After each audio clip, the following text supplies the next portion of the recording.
joining us right here on the Rich Eisen Show from NBC Sports Boston. He's our resident go-to guy. He's Tommy Curran. How are you, Tom?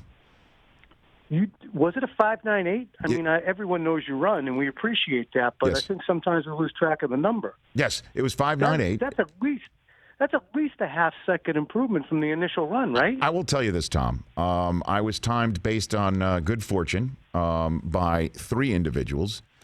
Jerry Rice, who was there on behalf of Run Rich Run, running against a philanthropist businessman named Mark Laurie. And because Mark beat Jerry, Michael Rubin gave $250,000 to the charity. Unbelievable.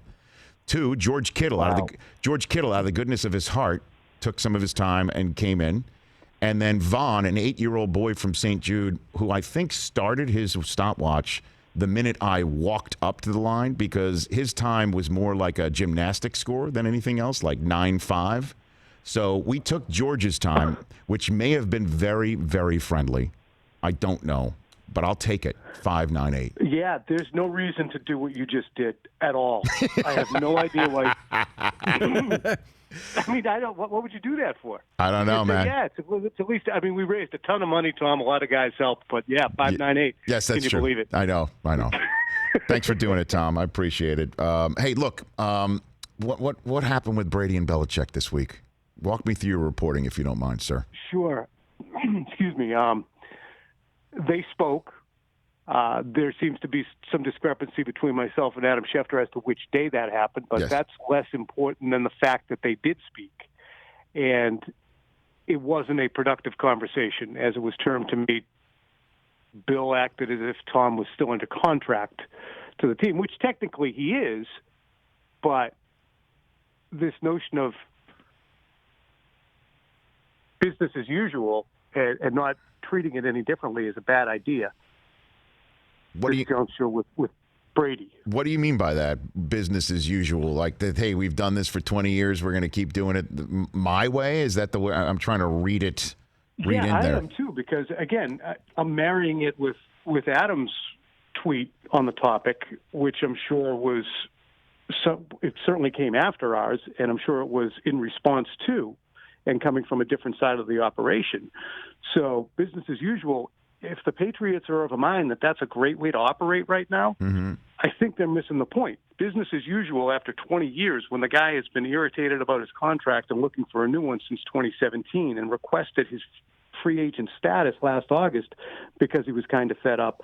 If you're going to present business as usual to him, he's going to walk out of that meeting or hang up that phone and say, yeah, well, they still really don't understand where I'm at with this.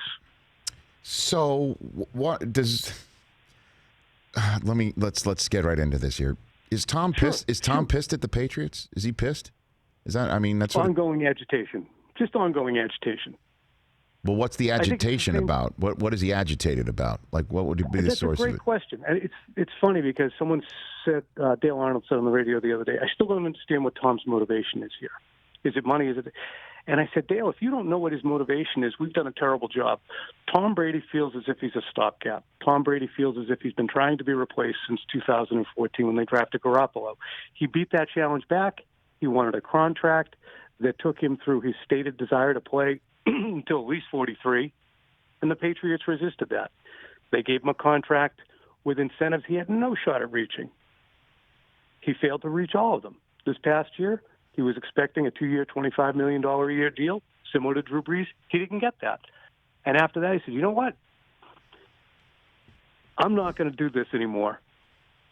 It's too long. You've been trying to replace me. You have been screwed around on the contract. I don't have people to throw to. Gronk got screwed around. We went through hoops left and right to see what my availability for my trainer is going to be. Enough. I'd like to be a free agent at the end of the year, and then we can decide whether we want to continue the marriage, because clearly you're not convinced that you want to. And the Patriots like, yeah, let's go year to year. We all agree that's a great idea. No, they didn't. Brady didn't want to go year to year. He wanted to be guaranteed that he could stay here.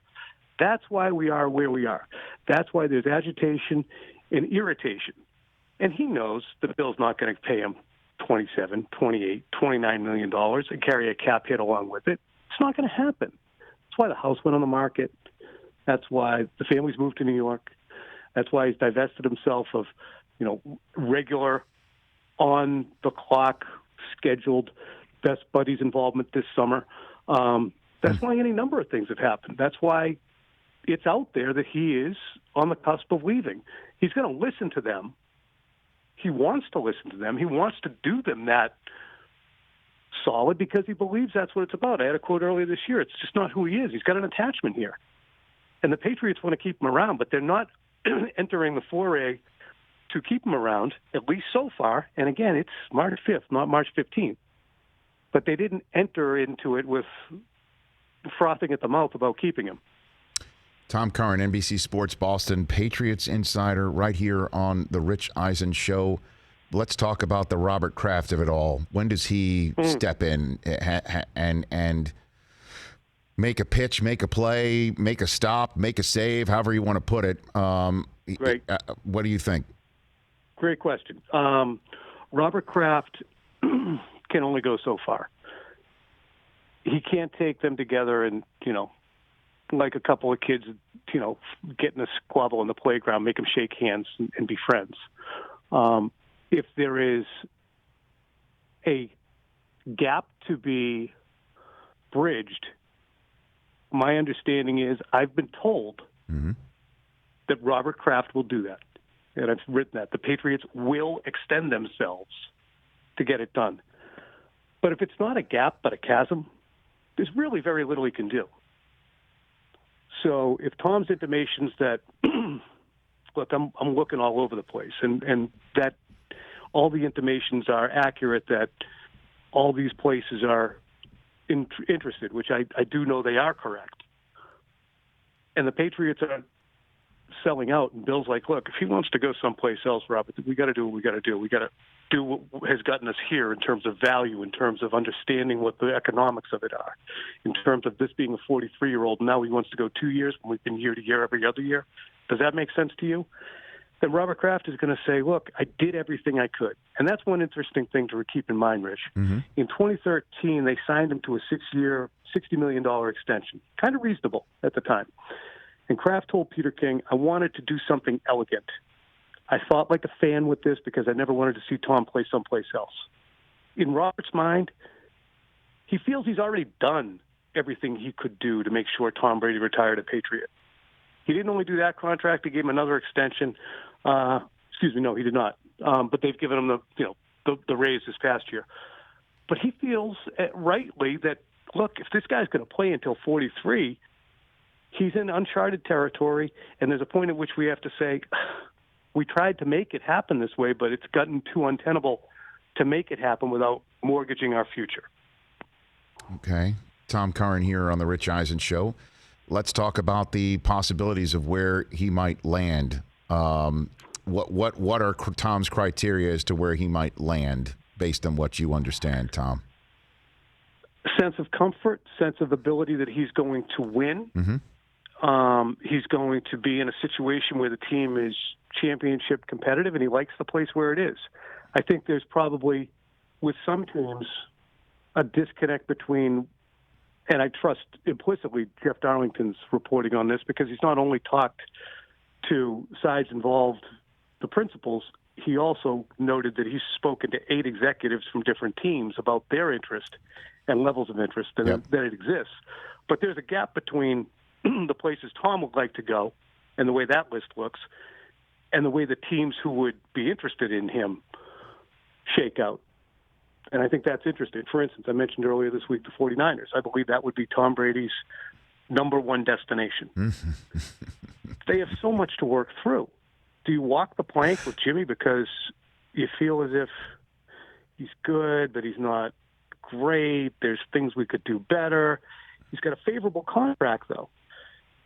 And if you bring in Tom Brady at 43, just so that maybe you can get Kirk Cousins down the road, which is what Kyle Shanahan, as we all understand, has always wanted, that's a big gamble.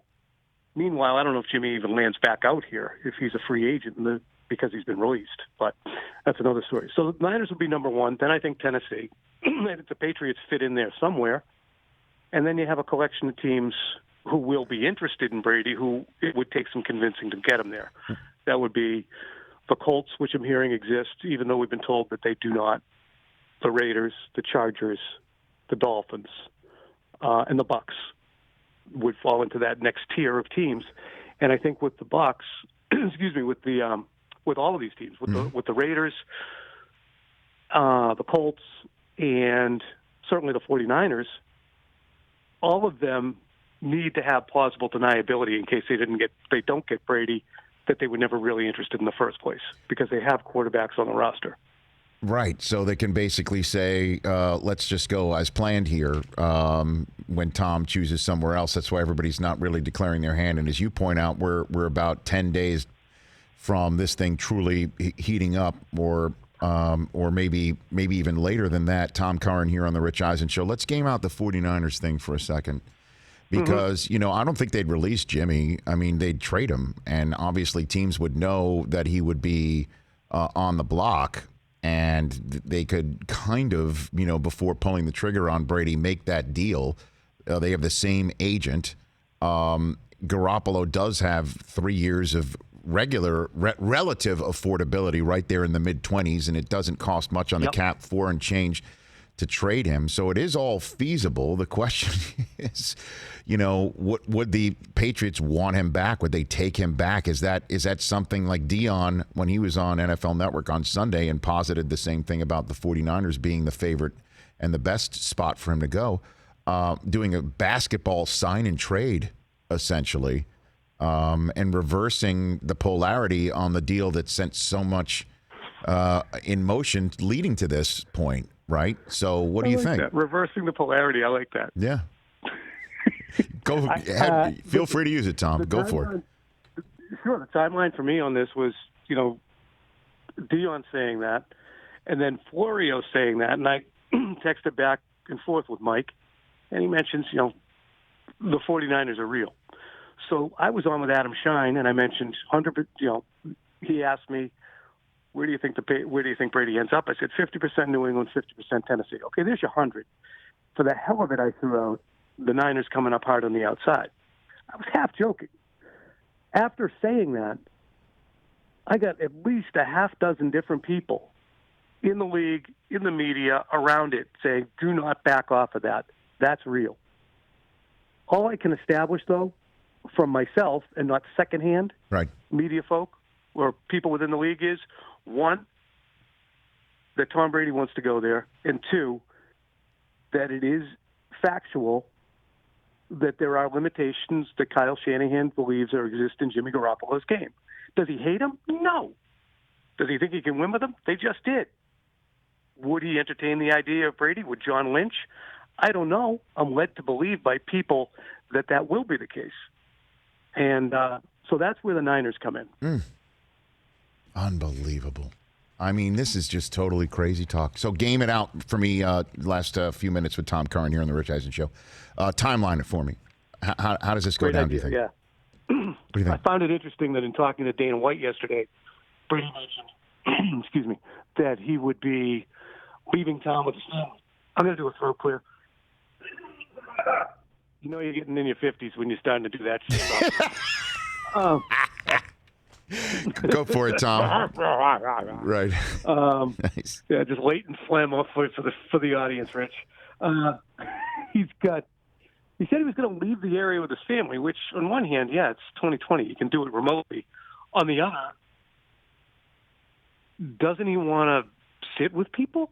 Yeah. I reported last month that the chance existed that he would be stationed in one place and people would come to Muhammad, like Durant out there in the Hamptons. Exactly right. Which Brady was a part of pitching as well. That's Maybe right. He thought that was a good idea. But if he's going to be out of town, it's going to be tough to do. Secondarily, and I haven't really reported this, and because I'm not locked on it. I've been told this. Probably isn't going to take a long time. This isn't going to be a week-long process. It's going to be quick. So we'll see how that goes. To me, that means he has a smaller wish list for destinations than the 8 teams. There might be teams interested, but he might say, yeah, that's not realistic for me. But the Patriots those at two some things- point, I mean, Robert Kraft isn't just going to sit around and just watch this go down. And You're exactly right. You know what I mean? Like at some point, the rumors are going to go flying and or weird stuff that's actually real. There's going to be a fire. We might just be smelling the smoke. And he's going to step in and basically say, we got to do this. You have to do it. We have to do it. And then have to figure out a way just to, as you said, comfort level is his number one. When I asked you what his number one criteria is, you said comfort level.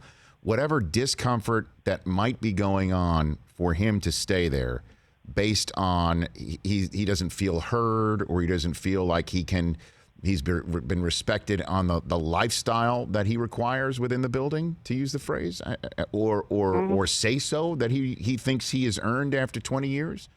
And How do less, yeah. how do we bridge that? How does that get bridged? That's a great question, because you're right. Robert is not going to stand there and say, geez, I don't know what Bill did. I don't know if he talked to him, didn't talk to him. I don't know how these phone calls went. When Tom Brady leaves, if he does leave and goes to free agency, the optics, and I do hate the word optics, the optics will be horrible if the Patriots can't say we did this, this, and this. We made a legitimate effort, and we leave on good terms. They have to make that happen. So that, I think, would be the area in which Robert would step in. The idea of financial step in, I don't think is going to exist. I would imagine it's more along, look, Tom, we both know how Bill is. He's not going to do all the things that are going to make you feel warm. You want to hear him again from me? Of course I love you.